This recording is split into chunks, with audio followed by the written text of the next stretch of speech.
Well, I didn't know a huge amount about this period of his life. So, I mean, one of the gifts about playing someone who's actually real and who's that famous is that their life tends to be quite sort of documented. So you know where certain things have happened. But one of the gifts for me was the fact that he wrote in 1955, I think, "Surprised by Joy," which was a memoir on his early life. And it's so, often some of these experiences in childhood shape who you're going to be when you're older. And so it just helps.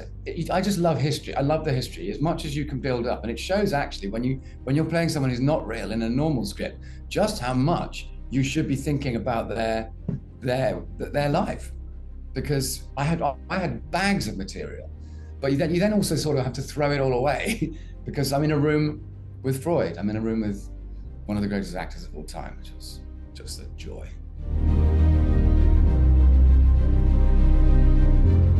Yeah, Anthony spent a lot of time preparing for this. I mean, it was months of discussions and really engaged heavily into this. And I think he was really drawing on his own life in many ways.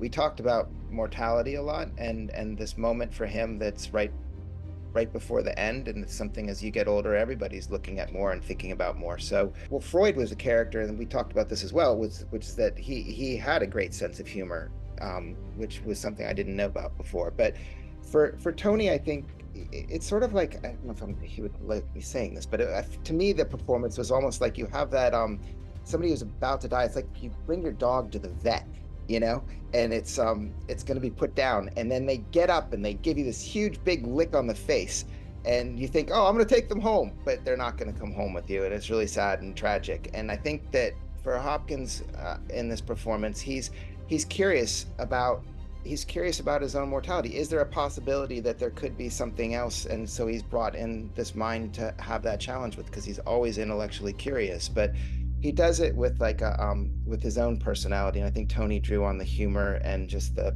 craziness of what that would be like to have to face in the end, knowing it's coming.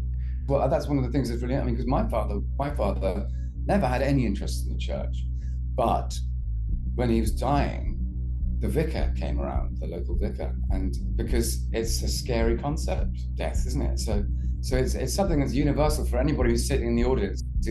They might be sitting there thinking, you've got to kind of square the books a bit at the end. As Tony said, and we don't know. Nobody knows. Well, no one knows. No one knows. But we know of the knows because they haven't died and come back. Although I suppose you could say Lazarus, but maybe, I don't know.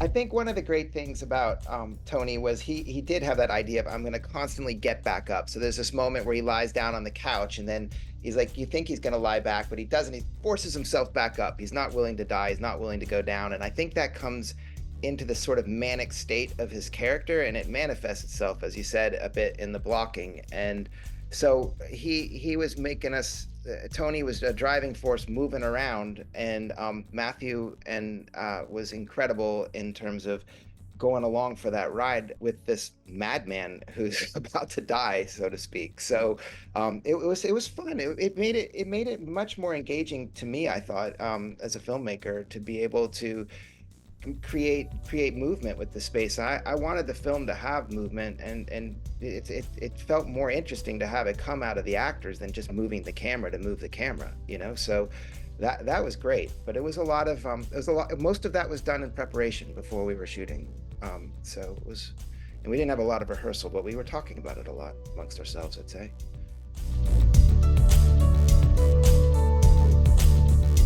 Yes, and at one point there's a sort of a hug as well. I mean, it's like, I think that's a sort of that just shows that these two men with these differing opinions, but with the respect, and that's what you see there in the end. I mean, they're quite big topics, and they often have led to warfare. Let's face it, in the real world. So, but there's great compassion there, and he is a Christian after all, So he's got an incredible humanity about him. C.S. does, and I suppose that was the challenge for me to try to get across.